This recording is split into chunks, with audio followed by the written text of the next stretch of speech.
welcome. Welcome to day one of the two-day second Urban Resilience Asia Pacific Conference, URAP2. My name is David Sanderson. I'm from the University of New South Wales here in Sydney, and it's a real thrill to greet you all and to welcome you to our event. But before anything else, I'd like to start with the acknowledgement of country that is customary in Australia.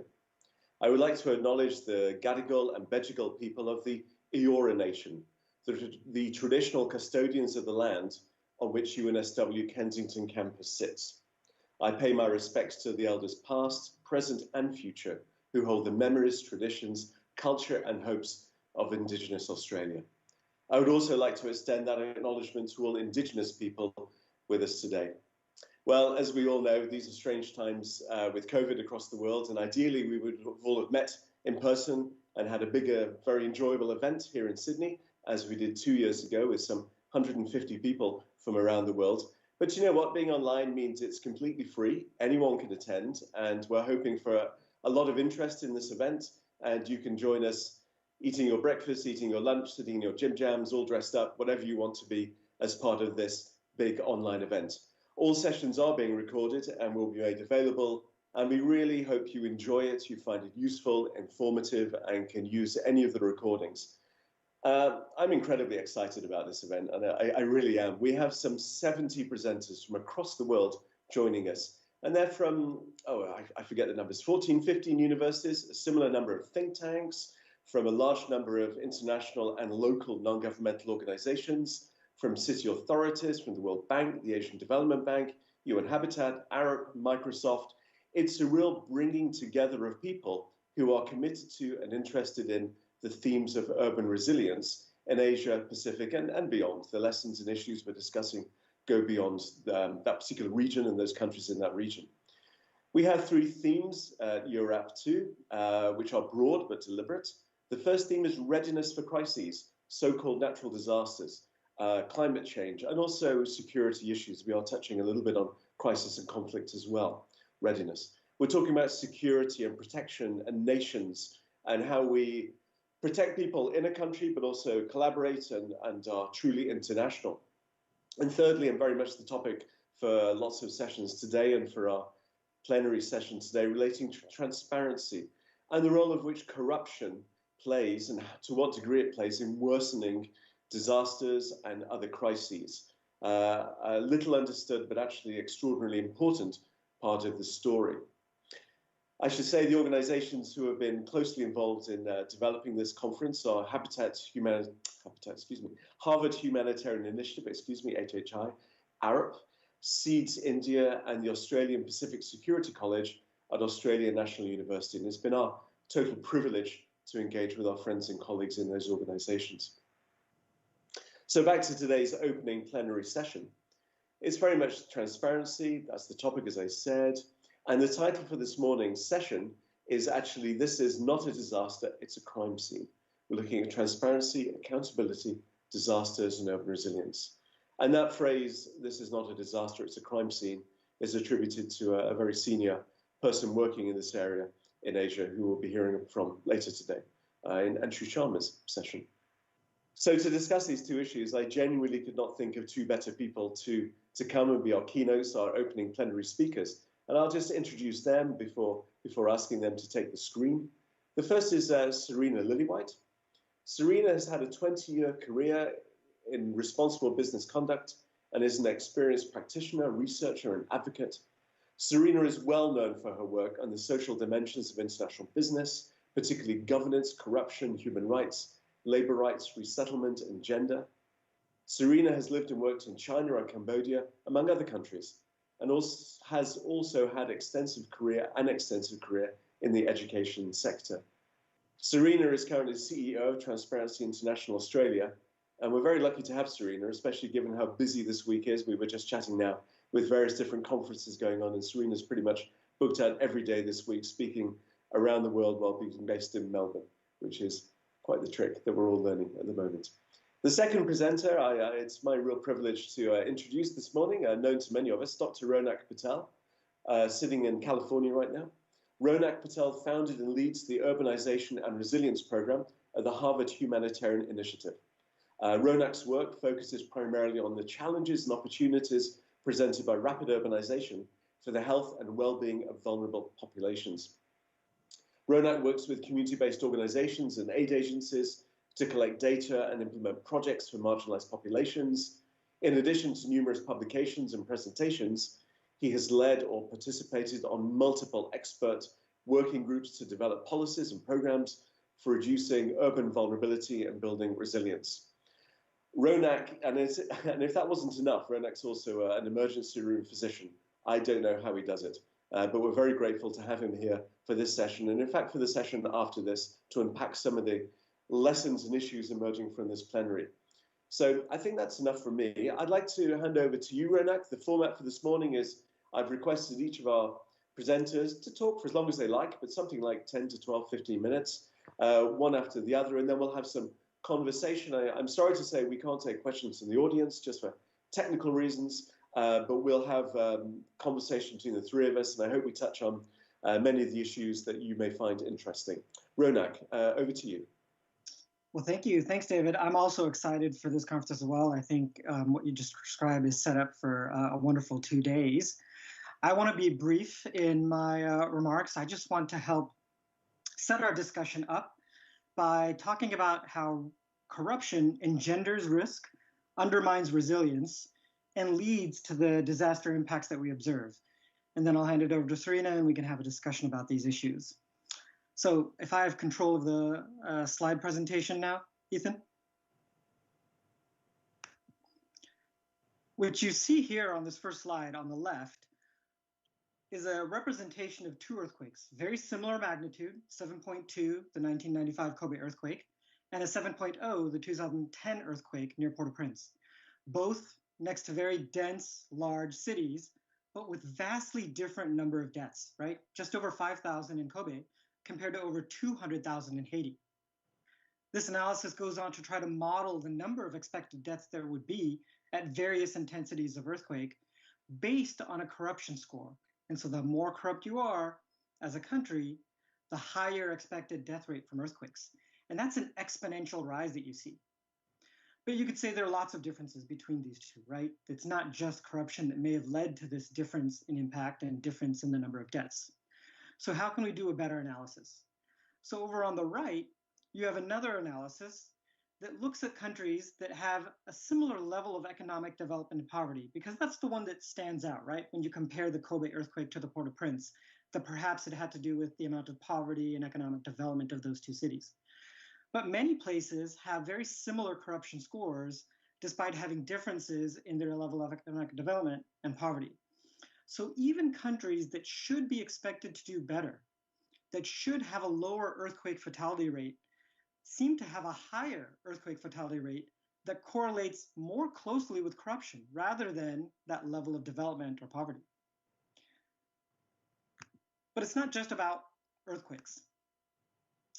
Here, you have a mapping of all sorts of natural disaster risk compared to corruption.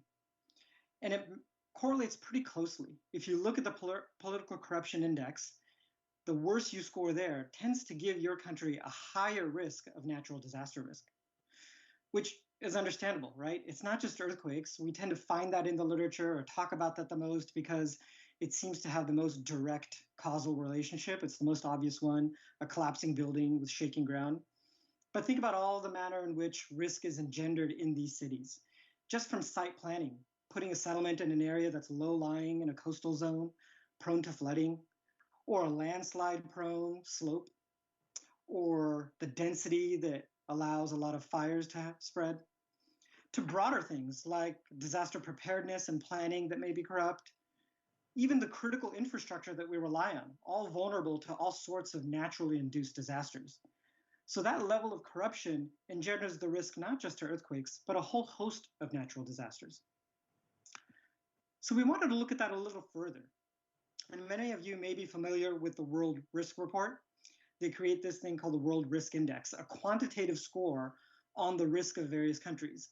And they do a thorough job. And if you're a nerd like me, you've flipped over to this equation. But if you haven't, here it is. And you can see the number of things and factors they put in to develop that score of risk. Some of the things we just talked about, things like poverty and dependencies and economic capacity and distribution, things that might correlate to how risk-prone a country is to these disasters. Now, corruption is also in here if you can find it, but it's relegated to this very small area in the government and authorities and coping section, right on the middle right there. And that's a common thing we find, that corruption has sometimes more related to that response and the ability to cope with a disaster. But the truth is, and as we just talked about, it's woven into the fabric of these cities all over the place in this risk score, in all over these factors. Just like we said, in exposure and where you plan settlements, to the dependencies, to your infrastructure, specifically public infrastructure, as well as the response. But if that were true, and corruption belonged in all of these factors and engendered that risk overall, then it should independently correlate with that risk score. So we wanted to do that analysis and see what that showed. And here I must thank Daniel Weller, who provided us the raw data from the World Risk Report, and Kelsey Gleason, a colleague whom you're here for in the next presentation and panel, who helped run the analysis. If you take out corruption from that World Risk Report Index, from that calculation, and use it as an independent variable down here on the x-axis, and you compare that to the World Risk Report Index score, it has a very strong correlation with risk. Now, this is key because this is controlling for all of these other factors that we thought about should contribute to risk. So in that very first slide, when you could think about all the differences between Kobe, Japan and Port-au-Prince, Haiti that would lead to disaster impacts, when we exactly control for many of those factors that produce risk, corruption still very strongly correlates with that risk. And that's something that's very ripe for more research. In the last few minutes, I want to make a very important point. As David said, the title of this panel and presentation is that this is not a disaster, it's a crime scene. But we should be very clear about what kind of crime that is, specifically when we look at those impacts, because the impacts of corruption are not equitable, right? As these quotes state, it is the poor and more vulnerable, the people that have less power, that tend to be the most affected. And that happens on a both macro and micro scale. So the benefits of corruption, if you can talk about it as one of the impacts, are mostly enjoyed by those that are wealthy or have the means to control that power, right? It's an abuse of entrusted power. While the consequences are largely borne and disproportionately borne by those that have less power, are less included, and more poor. The urban poor feel that greater. And at that micro level, the wealthy can inculcate themselves from some of that corruption-induced risk, right? Even though the critical infrastructure is an impact on everyone, they may have forms of compensation, private services that they can rely on that protect them from that. At a macro level, wealthier cities and wealthier systems have the resources to compensate for corruption-induced risk with a more well-resourced response and planning, right? So they can hide that corruption better. But in these poor systems and cities, and at a macro level within these poor urban populations, those impacts are borne out disproportionately. That comes up in study after study, in disaster after disaster. When you look at things that are cyclical, even like in the top left corner, the impacts of Typhoon Haiyan and successive typhoons, to things like the Rana Plaza disaster in the lower left corner of 2013 in Bangladesh for garment workers. Next to that, the fire just a few years ago in Mumbai, and a chemical explosion at a plant in Tianjin, China in 2015. Those consequences are spread out. So when we talk about this being a crime scene, it's not just a financial crime. It's much worse than that. This becomes a very important social justice issue, given that the benefits are borne and enjoyed by the wealthy, where the impacts are mostly borne by the poor. So I just wanted to present some of these few findings from our research and looking at how well corruption correlates with risk and those impacts to help us launch our discussion. And I'll leave it over to you, Serena, to take over. Thank you very much for that, Ronak. A really great presentation that I really enjoyed. I'd certainly like to thank the University of New South Wales and particularly David for this invitation, and indeed all the supporters of the conference for the invitation to be here at the second URAP conference. Like David started out, I'm joining you from Melbourne in Australia, and I'm actually on the lands of the Wurundjeri people and peoples of the Kulin Nations, and I'd like to pay my respect to the traditional owners, both past, present, and emerging from the land that I'm meeting with you on this morning. So this topic, this is not a disaster, it's a crime scene, is very apt, because the reality is that corruption is a crime that lies at the very heart of some of the world's worst disasters that we've seen, disaster reconstruction projects, and indeed infrastructure for urban planning, as Ronak mentioned. And the Transparency International definition of corruption it's pretty simple and it's all encompassing. It's the abuse of entrusted power for personal and political gain. And as Ronak touched on, certainly over the 25 years that Transparency International has been working around the world, it really confirms that corruption disproportionately impacts the most marginalised in our community, with women and girls bearing the brunt of the impacts of corruption. And that's because corruption is not gender neutral. And we also know that there's this very strong nexus between corruption and human rights violations. So countries that are corruption prone are also likely to have a very poor record with regards to human rights. And then, of course, this is further exacerbated in countries that are prone to conflict, prone to natural disasters, and indeed post-conflict and post-disaster reconstruction. And in this time of the COVID pandemic, we also know that the impacts of both disasters and pandemics, of course, impact on the most marginalised first. So this morning, I just wanted to focus my opening comments on three areas. One, how corruption actually contributes and can cause disasters. Secondly, corruption in the context of disaster reconstruction. And then thirdly, in the context of the role of corruption in infrastructure, in urbanisation and our normal urban planning. So firstly, in the context of causing and contributing to disasters, I really want to pick up on this point around the examples around earthquakes and buildings, for example. Ronak's given a number of examples from Haiti and Kobe, but even if you think back to the Sichuan province earthquake in 2008, you know, that magnitude 8 earthquake toppled buildings and more than 5,000 children were killed when the schools collapsed. And it's a widely held view that the schools crumbled so easily because of corruption, because of mismanagement that led to, you know, shoddy construction methods, poor buildings that were not up to standard, and materials that, as in building materials, you know, concrete and steel and so on, that were meant for school construction projects, were actually sold off by the contractors for their personal gain, and also reportedly local officials and businessmen siphoning off the public money that was allocated for the constructions of schools in this very mountainous area of Sichuan province. So while the quake was clearly a natural disaster, much of the destruction and many of the deaths could have been avoided, again reinforcing that it's not just a natural disaster, it is in fact a crime scene. So this bad urban planning in terms of how and where the schools were built, unenforced building codes, generally poor construction, all added to the devastation. You know, construction companies actually bribing the local officials in order to win the contract to build the schools. And then, of course, watering down and using substandard building materials, particularly concrete. That's a well-known trick. You water down the concrete, you have very shonky, shoddy, poor quality concrete, and that helps keep the budget low.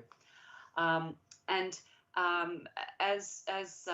coming from the same source as one of Ronak's slides, Embrace, you there is a growing body of research concerning building collapses and earthquakes, which states that 83% of all deaths from building collapses following an earthquake, of course, occurred in countries that are above average in corruption and corruption prone.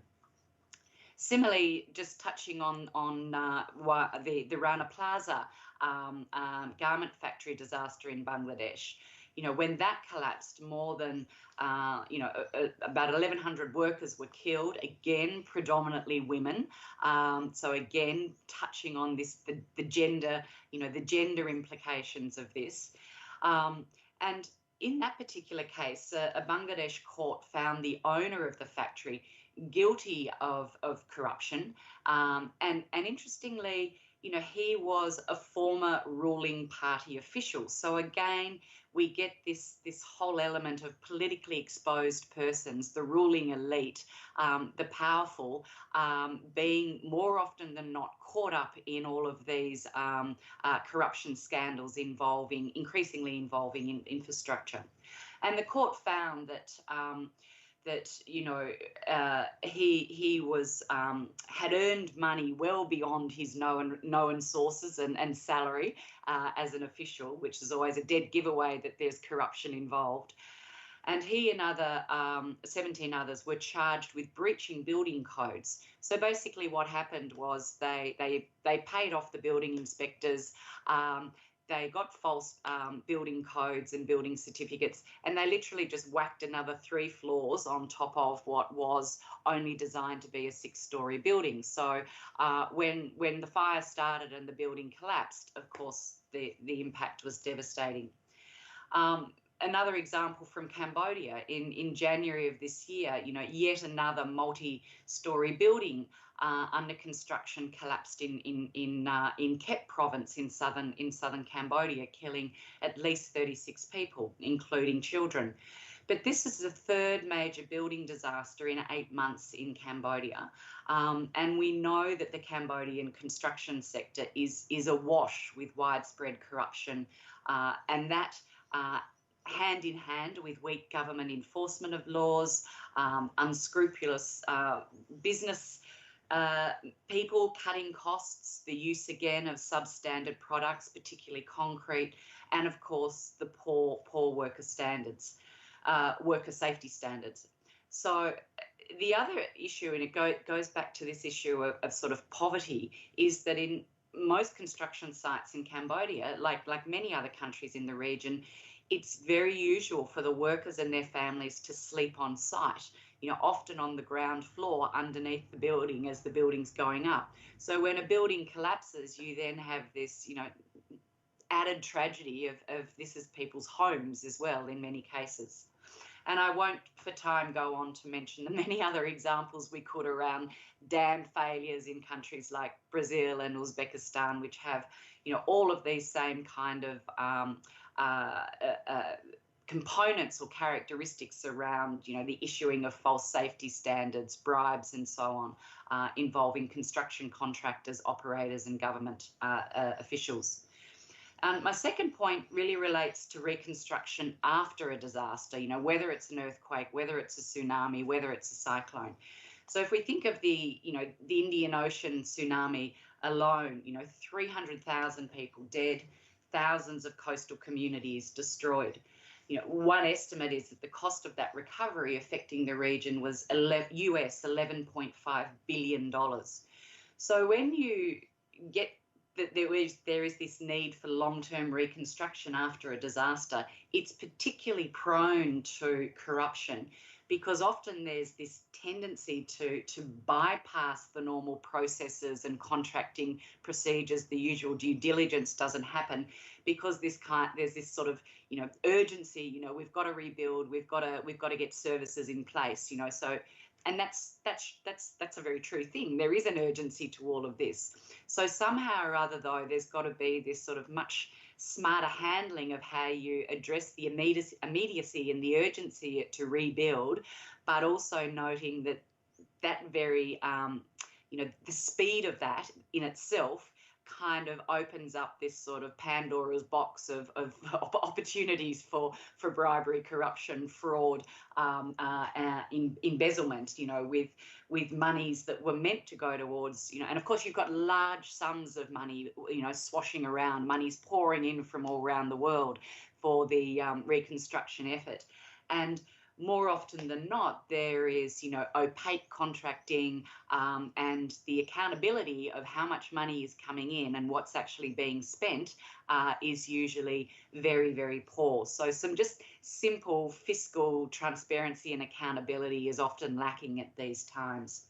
And again, that often means you get substandard buildings, inappropriately located roads and houses, commercial interests and opportunistic behaviour that can in fact result in people being forced off their land, land grabs and so on, in order to, all under the name of, this is part of the reconstruction that has to happen. So it's a real hot spot. And then finally, my final point relates to just infrastructure generally in the context of urbanisation and development. It is one of the most corruption-prone sectors that we know of, and without effective anti-corruption controls in place, then you find roads built to nowhere, bridges crumbling, environments damaged, communities displaced. And basically, people's lives are on the line when corruption gets a foothold in any form of infrastructure development. And there are many reasons why it's so corruption prone, and its context is different, is important. But I'll just touch on a couple of them for time. But certainly the complexity, and this really applies to all forms of infrastructure, whether it's in urbanisation or in reconstruction and disaster rebuilding, but just the sheer complexity and large scale of the projects, where we're talking about roads, rails, ports, energy grids, telecommunications, transport systems. They are big, complex projects to put in place, and of course, there are the complexity often means that there are vast amounts of money involved, large numbers of stakeholders, contractors, consultants, clients, investors, government departments. Many different interests who all may seek and do seek to influence decisions. And also, may have their own vested interests that are not necessarily in the public interest. And when you have often this frequent use of third parties and agents, we know that's a real touch point for when corruption can get a foothold, when third parties or agents are involved to help secure contracts and so on. The use of public-private partnerships and blended financing can make responsibility and accountability very opaque. And then added to this is a sort of a lack of transparency regarding decisions on access to and use of land. So the whole issue of land grabs is very real. And the final 2 points as sort of broad characteristics would be, this challenge that we have when you have often poorly paid public servants. The public sector is ultimately poorly paid, which means that the temptation to take a bribe is pretty high. So if you're responsible for issuing a planning permit or a contract for an infrastructure project, and you're not even necessarily on a living wage in some countries as a public servant, the temptation to accept a bribe is pretty big if you're thinking how you're going to pay for your food for your family. And then, of course, in many of these countries, the whole issue of political patronage and kickbacks and unregulated political donations all adds to this sort of an industry that's too often characterised by undue influence, lobbying, special interest groups. And just my final point in the last minute is we also know that it's the very beginning of an infrastructure project that is most prone to corruption. And I don't mean the tendering and the procurement phase. It's actually before that. It's at the feasibility, the pre-feasibility and the design phase that's where, if corruption gets a foothold, the likelihood of that playing out right through the project life cycle is really high. And it's right at that beginning point that we see, you know, underbidding and overbidding, deals done to secure kickbacks and bribes further down the track, particularly with regards to the you know, figuring out what's it going to cost to build this bridge, and all these bribes and kickbacks are built into the budget financing. And you often, of course, also see, you know, cartel type behaviour at these early stages between the consultants, the clients, and contractors, and indeed government. So when all of that happens, you know, you have these infrastructure projects that, you know, often can result in white elephant type projects with little or no social benefit. You know, they've got the wrong infrastructure in the wrong place at the wrong time and for the wrong reasons. And that's where you get this sort of idea of bridges to nowhere. So, and of course, it hinders economic development, and too often infrastructure planning is not gender sensitive. So I might leave it at that and hand back to David to get the discussion underway for the next 20 minutes or so. Thank you, Ronak. Thank you, Serena. I think we've heard a tour de force there. We touched on many of the big shapes. We started with Ronak giving the evidence for the correlations of disasters and corruption and poverty and systemic issues. These things are easy to say, and in an era of fake news, we need to have the evidence. So thank you for kicking off our whole event, actually, by talking about the evidence. And thank you for Serena for building on that by talking about the issues that the construction industry is almost certainly the most corrupt industry there is. It's a matter of facts and evidence and on the record globally. And this is a global phenomenon, of course, as we know. And of course, your organization leads the way with a Corruption Perceptions Index, which is one of the best measures that we have of that. And thank you for reinforcing the most marginalized, and especially the gendered dimension of this. That an awful lot of people who are low paid, working in factories are women and girls, and it's those who so often, so tragically, are at the forefront of being affected by some of the very bad things in society. I'm keen that we could take this conversation in lots of ways, but I'm sort of keen that we shift a little bit towards the so what. It would be, as we know, easy to be paralyzed into inaction. And I think a lot of people listening to this will think, well, we are paralyzed into inaction and overwhelmed on that. So I've got 2 or 3 questions up my sleeve, and we can make this more of a conversation between the 3 of us. But my opening question is, I mean, right now we're comfortably talking about corruption, like we're talking about what's on television. And for a lot of people, this is personal. And you touched on that, you know, so often corruption is justified by, you know, I'm on a very low income, therefore I'll take my money where I can. And many, millions of people, billions perhaps, justify in some ways the paying or receiving of bribes like that. So how comfortable are we to talk about corruption? It is personal, it is subjective for many. Let me throw that question open like that, actually, to either Ronak or Serena.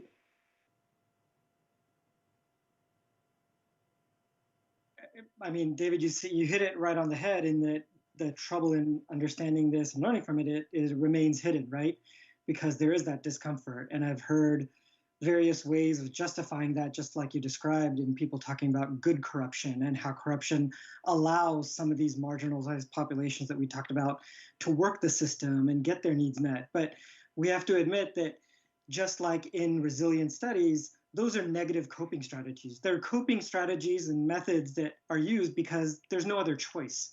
And it puts them in a more vulnerable situation, right? So when you look at other studies that talk about who has choice and who puts more of an emphasis on clean building practices or safe building practices, it tends to be the people that have the ability to make that decision when a lot of people just don't have that ability, right? So putting the onus on them to reveal that corruption and talk about it and admit it is very difficult when it means so much, when it's a subsistence level thing rather than the temptation of a large payout, which is also meaningful for that person.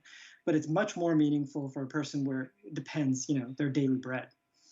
And so the things I've seen, and Serena, maybe you can touch on this because, you know, as an academic, I see this, but I wonder what the practitioner approaches are, that it's what you just described, transparency, shining a light on it. So the more that happens, then we can have that discussion lead to action. So at the urban level, I've seen things like having more public finances and public service provision be available to citizens so that they can see these numbers, where they're going, how these bids are happening. And obviously they have a right to that in many places, but it's still obscure. And so are there ways that we can make that more visible, more readily available to populations and citizens in these cities? Yeah.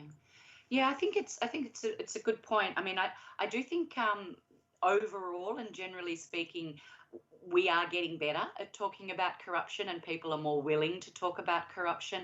I think there's a better understanding of if you like, the way the pervasive impacts of corruption, how it impacts on our financial systems around the world. Its links to money laundering, its links to bribery, its links to wildlife trafficking, people trafficking, drugs and arms trafficking. I think globally we're getting better at connecting the dots and seeing just how pervasive corruption is. I think that's a good thing, and I think there is more of awareness of, as you say, transparency is the best form of disinfectant.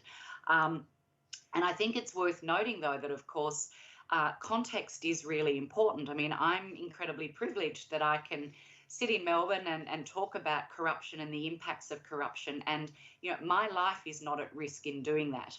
But for many of my colleagues in TI, Transparency International, around the world, that is not the case. When they speak out about corruption, when they shine a light on corruption, they are putting their lives at risk, their families' lives at risk. And I have colleagues, who have bodyguards because of the work that they do. So it's a deadly business in many countries, reporting on corruption and talking about corruption.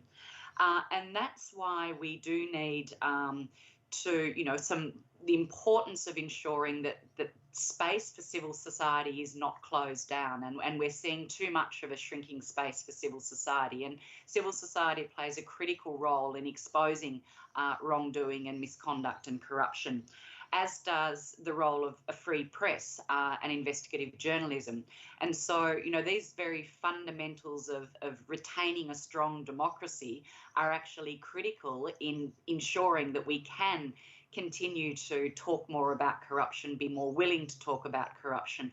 But we need to put in place protections and support for people like whistleblowers and have strong whistleblower regimes in place so that, the parents of the children killed in the Sichuan earthquake can speak up without fear of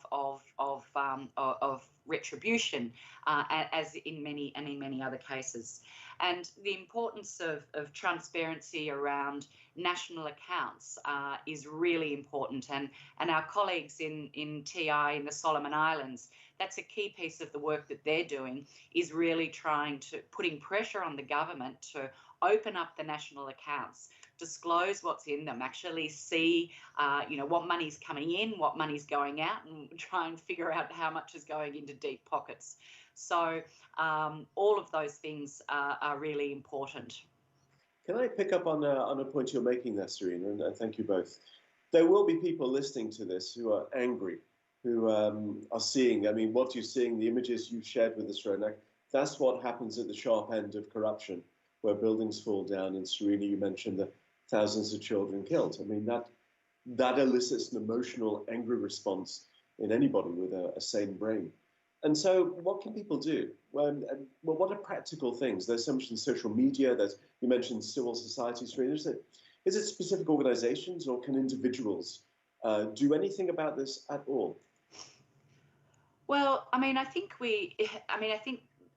they can. I think there is growing concern around this idea of corruption and impunity in too many countries around the world. When corruption is exposed, and it may go before the courts or it may not, and even if it does go before the courts, it's not much more than a slap on the wrist, because in fact the judicial system itself is compromised and corrupt.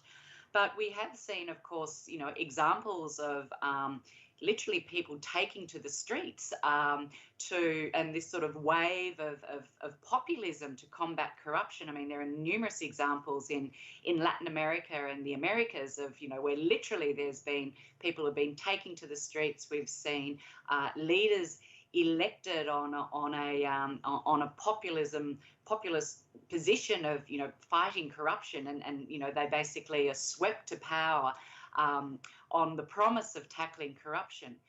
But regrettably and too often that very quickly fades away, and this sort of wave of populism then itself really is taken over, if you like, by in fact those claiming to be committed to combating corruption, in fact being deeply caught up in the web of corruption themselves. And so which of course is extremely disheartening, but I do think that there is this wave of populist movement can be helpful. And then there's also the what we often refer to as petty corruption. There's grand corruption and then there's petty corruption. And petty corruption is often the day-to-day bribes that people might be forced to pay. If you need to get a document chopped or stamped by a local government office, and you're required to pay a bribe in order to get that done. Your teacher, the teacher says, well, if you want your children's exam papers marked, you're going to have to pay a bribe to get that done. So I think and it's very difficult what would we do? What would I do if I was asked to pay, $1 or $2 to get my children's exam papers marked? So, but I think we have to push back on these things. Sorry, I'm reminded of the Indian initiative iPaidAbribe.com, which is spread throughout the region, I believe. And you can just Google that, iPaidAbribe.com. You report where you met an honest officer. You report where you paid a bribe. There's a whole bundle of things. And that power of social media around that theme of transparency that we're talking about, which of course your organization is so well known for. And there's some of those efforts in social media. I'm conscious of the time, so in fact, I just want to shift the conversation, shift to you, Ronak. We are living in extraordinary times, of course, with the COVID pandemic, and even today's news, in fact, that a country has started to roll out a vaccine, and I'm hopeful, but we're still in a very dark time right now with COVID, and you would know that being an emergency physician on the front line. In March this year, the head of bribery and anti-corruption at the OECD said that COVID was and is going to be a paradise for corruption. Quote, he's on record as saying that. A paradise for corruption.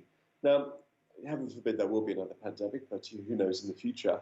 What would you say, Ronak, are some of the lessons about how that, why would COVID be a paradise for corruption, and what might be done differently next time round, or what could have been done differently this time round?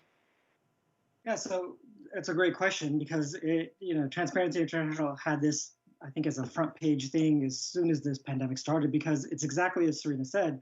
When there is such a large influx of funds on such a complex scale with so many actors, it's ripe for corruption, right? Anybody that needs and wants to have influence can use that little bit of power to a lot of power they have, wielding that for their own personal gain, right? That's where all of that will come in the stimulus packages, and how things are rolled out, in the approvals for certain things, and how we may compromise our standards in using the guise of a pandemic and these dark times for efficiency. We've seen leaders say that already, that we must not bow down to this pandemic because it will cripple us in other ways. So there are things that engender that because of the amount of resources that get poured into it. But like I was discussing in the few slides, that corruption allowed this pandemic to have the impacts it had even before we think about the vaccine or the response to it. It allowed these failing healthcare systems, right? It allowed some of that problems in access. It included some of that poverty that made those dense urban settlements, right? In our research, one of the surprising findings was that there was such little research on informal settlements in cities, which should be a ripe area where you can notice very blatantly the impacts of corruption and the risk that it engenders, right? And then I do want to go back to, I know you're trying to shift the conversation to a very important point when we talked about Serena saying, the civil society and investigative journalism, two powerful things, and then shining a light on it, and iPaidAbribe.com. Again, the impunity is key. So just shining the light, the Panama Papers that came out a few years ago, is never enough. one of the biggest things is a strong independent judiciary or commission that has to have independence because, as we just mentioned, those with power have the most vested interest are often caught up in these things, and they can pressure all of these systems, courts, judges, commissions. These independent commissions must be fiercely separated from all of those people that have power. So an example, Indonesia used to have a very strong one called the PKK. That was their corruption commission. Never lost a case in its previous 17-year history because it was so independent. There was nobody else that could have oversight. There was no prohibition on the cases that it discussed.